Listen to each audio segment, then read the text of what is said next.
quads tonight. Today, for me, was a very special game.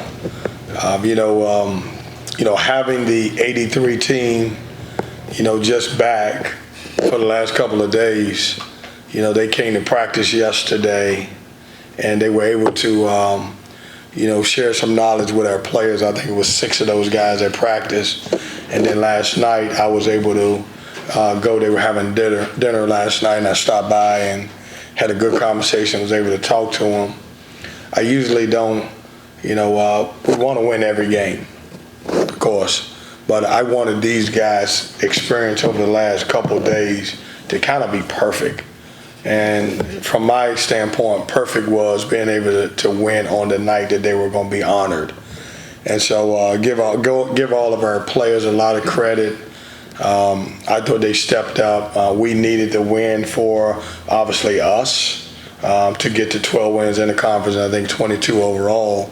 But it wasn't just a win. It was a special night with so many special guys in the building who obviously have paved the way for a lot of these guys to be here. And I'm proud of the 83 team. I've had a chance to now meet pretty much all of those guys. I met a few of them in Chicago when we played Vanderbilt, and I had those 3 or 4 talk to our team. And just to have everybody, even it was great to have Sidney Lowe back. I mean, it really was. Sidney's been really good to me. Obviously outstanding player here, and I was able to send a couple guys, Lorenzo Brown to him, and a few other guys. But obviously his experience as a coach didn't go well as he would liked. But for him to come back and celebrate with his teammates, that says a lot about him. So I thought that made the night really special. Jarkel Joyner was really, really good. He's been good ever since I think it was a Georgia Tech game, and maybe I don't know who that was, Virginia I think it was. But he's played extremely well. I thought a lot of guys did a great job. First half, we didn't do a good job of defending the three-point line. Before the game told me, he said, we made 15 threes and we lost at Miami. And I was like, well, I hope you don't make 15 tonight. But I didn't think they would come out and shoot the ball as well as they did. I thought we did a much better job in the second half coming out of the locker room, only giving up 3 3-pointers. But the team's growing. We're getting better. Some of our bench players are starting to contribute.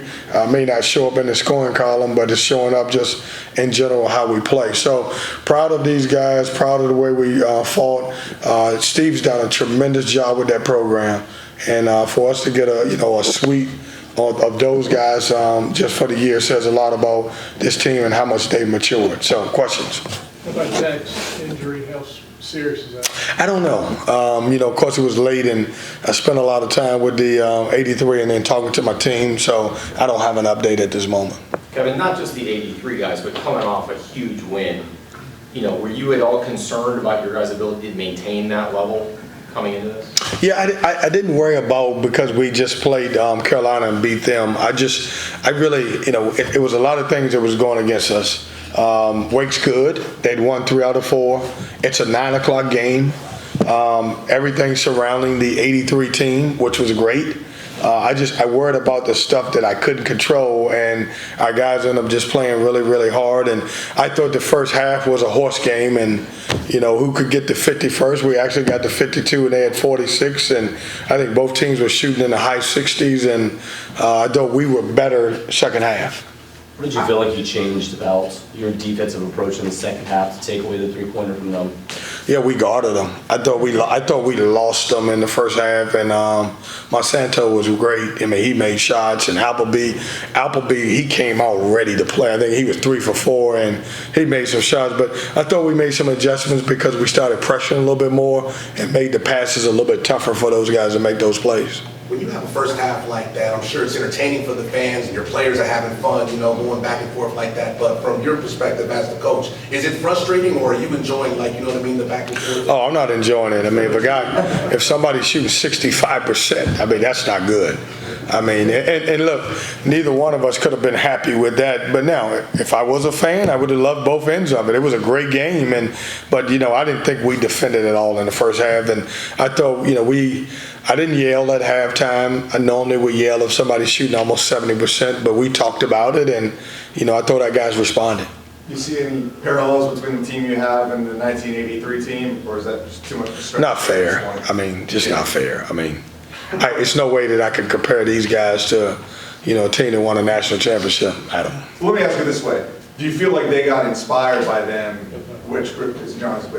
Yeah, I thought, when there's going to be a few videos, if they're not already out, of those guys speaking to our guys, and you could see everybody was locked in and focused. Everybody was listening, and I thought they did a good job of sharing their knowledge, but spending extra time tonight and after practice with our guys and really connecting to that. And I encouraged our guys to exchange numbers with those guys if they wanted to talk.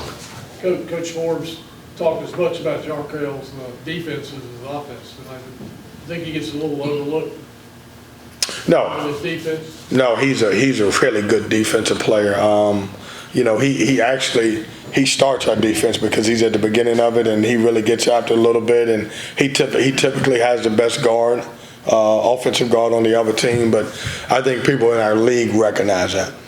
Kevin, when you went to the portal, in the offseason, were you expecting to hit it at big home runs as you did with Burns and Joyner? I love the guys that we were recruiting, and here's the great thing about the portal is you can be really picky, and that doesn't mean you're going to get them, but you can be really picky and recruit the guys that you think that you need to fill a great need. We had a tremendous hole at the point guard position and one at the 5, and I knew not only with DJ, Dusan Mahorshik was great pickup for us, a tremendous role player, and so was Jack Clark, and then obviously Jarquel Joyner. But I wanted to get great personality kids. They were great people that would fit our culture both on and off the court, and those 4 fit us. Coach, Joyner spoke in the locker room about being the pit bull in his team, wanting to play up emotion, embracing the matchup with Tyree tonight. What does that mean for you, Coach? You spoke on it Monday about just having that type of presence, him being able to mentor T. Smith on and off the court. What does that mean to you? Yeah, he's a winner. That kid, he's been a leader. He's great. He's great around the community.